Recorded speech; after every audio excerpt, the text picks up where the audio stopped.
வணக்கம் நண்பர்களே, welcome to Kadalakkadai.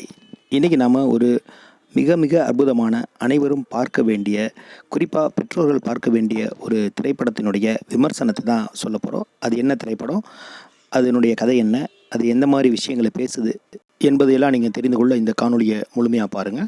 அதற்கு முன்னாடி கடலக்கடை சேனலை முதல் முறையாக பார்க்கக்கூடிய நம்முடைய நண்பர்கள் நம்முடைய சேனலை சப்ஸ்கிரைப் பண்ணிக்கோங்க. அருகில் இருக்கக்கூடிய பெல் ஐக்கானை அழுத்தி ஆல் அப்படின்னு கிளிக் பண்ணிக்கிட்டிங்கன்னா நாங்கள் போடக்கூடிய ஒவ்வொரு காணொலியும் உங்களை வந்து அடையும்.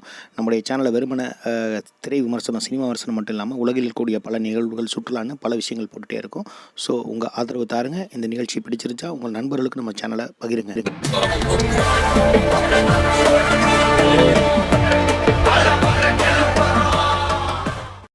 சின்ன சேனலுக்கு எதாக இருந்தாலும் அது கொஞ்சம் ஆதரவு கொடுங்க.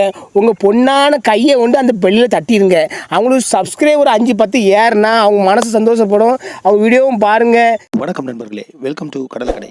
இன்றைக்கி நாம் திரை விமர்சனத்தில் பார்க்கக்கூடிய இருக்க திரைப்படம் இந்த வருடம் 2025 தெலுங்கில் வெளியான ஒரு லவ் கோர்ட் ரூம் க்ரைம் ட்ராமாவாக இருக்கக்கூடிய கோர்ட் ஸ்டேட் வெஸ் எ நோபடி அப்படிங்கிற ஒரு திரைப்படம். இந்த திரைப்படத்தினுடைய விமர்சனத்திற்கு போடுவதற்கு காரணம், இந்த திரைப்படத்தில் சொல்லப்பட்ட கதை, அதனுடைய கருத்து, அது இந்த சமூகத்தின் வைக்கக்கூடிய ஒரு கேள்வி. இதனால தான் இந்த திரைப்படம் நல்லா இருக்குது, எல்லோருமே பார்க்கணுங்கிற அடிப்படையில் தான் இந்த திரைப்படத்துடைய விமர்சனத்தை நாம் எடுத்திருக்கோம். இந்த திரைப்படத்தினுடைய கதையை பார்ப்பதற்கு முன்னாடி இது படித்து புரிஞ்சவர்களை பார்த்துக்கலாம். திரைப்படத்தை ராம் ஜெகதீஷ் அப்படிங்கிறவர் இயக்கியிருக்காரு.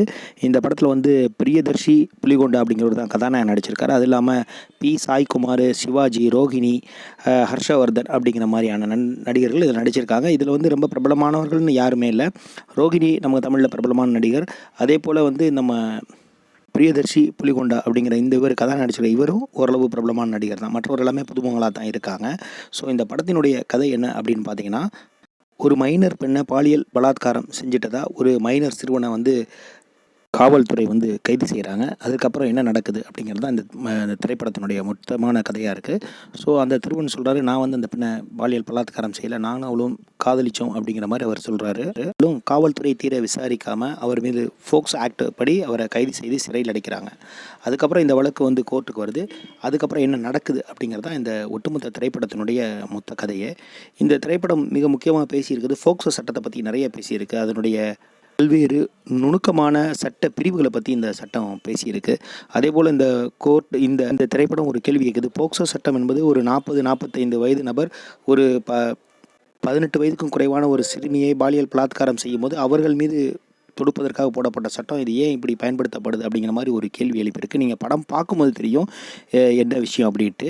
சமூகத்துக்கு கருத்து சொல்கிற மாதிரியான திரைப்படமாக இருந்தாலும் இதனுடைய திரைக்கதை எல்லாமே ரொம்ப விறுவிறுப்பு அமைச்சிருப்பாங்க.